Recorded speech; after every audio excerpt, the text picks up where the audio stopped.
Guys, আমি দামাদা। আমি তোমাদের কাছে আবার এসেছি। আজকে শুভ শিবরাত্রি। সকালেই ভালো থেকো, সুস্থ থেকো। ঈশ্বর দেবাদিব মহাদেব শঙ্কর ভগবানের কাছে আমার প্রার্থনা, জগৎ সংসারের কল্যাণ হোক। একটা গরিব ব্রাহ্মণ এর গল্প বলবো। রাজা বিক্রমাদিত্যর মনে প্রশ্ন এসছে, মানে সমস্ত রাজ্যের রাজা উনি, সমস্ত রাজ্যের রাজা বিক্রমাদিত্য মনে প্রশ্ন এসছে যে আমি গত জন্মে কি এমন কর্মফল করেছি যে এই জন্মে এত বড় রাজা হয়েছি। মনে প্রশ্ন এসছে। রাজপুরোহিত কালিদাস রাজা বিক্রমাদিত্য কালিদাসকে বলছে, আচ্ছা কালিদাস, আমার মনে একটা প্রশ্ন এসছে, প্রশ্নের উত্তর তোমাকে দিতে হবে। বলছে, বলুন রাজামশাই। বলছে, গত জন্মে আমি কি এমন কর্মফল করেছি যে এই জন্মে এত বড় রাজা হয়েছি। তখন কালিদাস বলছে, রাজামশাই, আমি ঠিক এই মুহূর্তে আপনাকে বলতে পারবো না, তা আমাকে 10টা দিন টাইম দেন, আমি আপনাকে বলে দেবো। একদিন যায়, 2 দিন যায়, 3 দিন যায়, কালিদাস ঝিময়। কালিদাসের মেয়ে হঠাৎ একদিন বলছে, আচ্ছা বাবা, তোমার কি হয়েছে, তুমি এরকম ঝিমোচ্ছ কেন?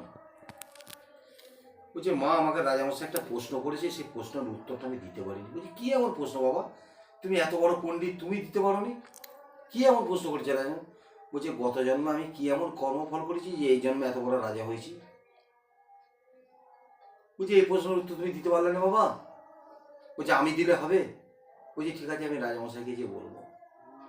বলছে, ঠিক আছে। দিয়ে কালিদাস তারপরের দিন রাজপ্রাসাদে গেছে। রাজসভায় যে বলছে, আচ্ছা রাজামশাই, এই প্রশ্নের উত্তর যদি আমার মেয়ে দেয় হবে? বলছে, হ্যাঁ, কেন হবে না, নিশ্চয়ই হবে। এই প্রহরী, সসম্মানে কালিদাসের মেয়েকে রাজপ্রাসাদে নিয়ে এসো। প্রহরী পালকি করে কালিদাসের মেয়েকে রাজপ্রাসাদে নিয়ে এসছে। ঠিক আছে। বলছে, বলো মা, গত জন্মে আমি কি এমন কর্মফল করেছি এই জন্মে এত বড় রাজা হয়েছি, বলো। বলছে, রাজামশাই সবার সামনে বলা যাবে না, এটা পার্সোনাল বলবো। বলছি, ঠিক আছে। সবাইকে রাজপ্রাসাদের বাইরে বার করে দিয়েছে।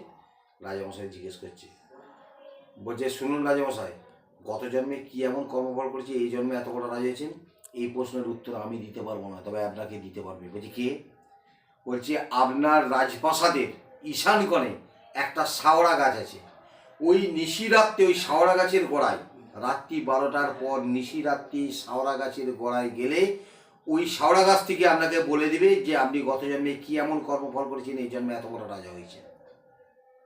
ঠিক আছে বলে সসম্মানে আবার কালিদাসের মেয়েকে বাড়িতে পৌঁছে দেয়। যথারীতি সবাই নিশুতি হয়ে গেছে, ঘুমিয়ে পড়েছে। রাজা কিন্তু সেই শাওড়া গাছের গোড়ায় রাত্রেবেলায় যাচ্ছে। যেতেই শাওড়া গাছের গোড়ায় যেতেই শাওড়া গাছ থেকে একজন হেসে উঠল, হা হা হা হা, রাজা বিক্রমাদিত্য, তুমি জানতে চাও যে গত জন্মে কি এমন কর্মফল করেছে এই জন্মে এত বড় রাজা হয়েছে? শোনো, এই প্রশ্নের উত্তর আমিও দিতে পারবো না, তবে দিতে পারবে একজন। বলছে, কে? বলছে, আপনার রাজসভার মধ্যে কোনো হাঁড়িপাড়ায় একটি শুয়ারের 11টি বাচ্চা হয়, 10টি বেঁচে থাকে। ওই 11টি মাটিতে পড়ার সঙ্গে সঙ্গে মরে যায়। ওই মাটিতে পড়ার আগে আপনি হাত পেতে ধরে নেবেন শুয়োরের বাচ্চাটাকে। ওই শুয়োরের বাচ্চা আপনাকে সব বলে দেবে আপনি গত জন্মে কি এমন করেছিলেন যে এই জন্মে এত বড় রাজা হয়েছেন। ঠিক আছে, ঢেড়া দিয়েছে রাজা, গোটা গ্রামে ঢেড়া দিয়েছে। সবাই এসে বলছে, রাজামশাই আমার শোয়ার কোনো অন্যায় করেন। ও বলছে, আমার শোয়ার কোনো অন্যায় করেন। বলছে, আমি ওসব প্রশ্নে আসছি না, আমি যে প্রশ্ন বলছি বলো, তোমাদের মধ্যে কার শুয়োরের 11টি বাচ্চা হয়? একজন বলছে, আমার হয়। বলছে, ঠিক আছে, সবাই চলে যাও। বলছে, তোমার শুয়োরের যখন প্রসব বেদনা উঠবে আমাকে ডেকে পাঠাবে রাজামশাই। এই প্রহরী, এদিকে কিছু মণি মুক্ত সব দিয়ে দাও। ঠিক আছে, দিয়েছে। যথারীতি চলে গেছে। শুয়োরের প্রসব বেদনা উঠেছে, রাজামশাইকে খবর দিয়েছে। রাজামশাই গেছেন, দরজা গড়ায় বসে আছে। প্রথম একটি বাচ্চা হলো, দ্বিতীয় বাচ্চা হলো, তৃতীয় বাচ্চা হলো, চতুর্থ বাচ্চা হলো, পঞ্চম বাচ্চা হলো, ষষ্ঠম বাচ্চা হলো, সপ্তম বাচ্চা হলো, অষ্টম বাচ্চা হলো, নবম বাচ্চা হলো, 10ম বাচ্চা হলো। 11 বেলায় রাজা হাত পেতে ধরে নিয়েছে। দ্বিতীয় সেই শুয়োরের বাচ্চাটা, রাজা বিক্রমাদিত্য, তুমি জানতে চাও যে গত জন্মে কি এমন কর্মফল করেছিলে যে এই জন্মে এত বড় রাজা হয়েছে? তবে শোনো, তুমি গত জন্মে একটা দরিদ্র ব্রাহ্মণ ছিলে, যে সারাদিন ভিক্ষে করে অতিথি ভোজন না করে খেতেন না। সারাদিন ভিক্ষে করতেন, করে সন্ধেবেলা রান্না করে কোনো অতিথিকে খাইয়ে তারপর খেতেন। একদিন নারায়ণ শ্রীকৃষ্ণ তোমাকে বিলম্ব করে ঝড় জল তুলেছিল। তুমি রান্না করে বসাছো, কোনো অতিথি নয়, তুমি দরজার সামনে দাঁড়িয়েছো। তখন নারায়ণ শ্রীকৃষ্ণ মানব রূপ ধরে তোমার কাছে এসেছিল। এসে তুমি অতিথি বলে নারায়ণকে নিজে সেবা দিচ্ছিলে। সেবা দিতে দিতে তখন বলছিলে, প্রভু আর কিছু দেবো? নারায়ণ অতিথি নারায়ণ। তখন নারায়ণ বলছে, আর একটু হলো তো। তখন তুমি তোমার খাবারটাও দিয়ে দিয়েছো, দিয়ে আবার বলছে আর কিছু দেবো? বলছে আর একটু হলো। তখন তোমার বউকে যে বলেছো, বউ বলছে হ্যাঁ, আমার স্বামী অভুক্ত থাকতে পারে, আমিও পারবো। তোমার বউ তোমার খাবারটা দিয়ে দিয়েছে,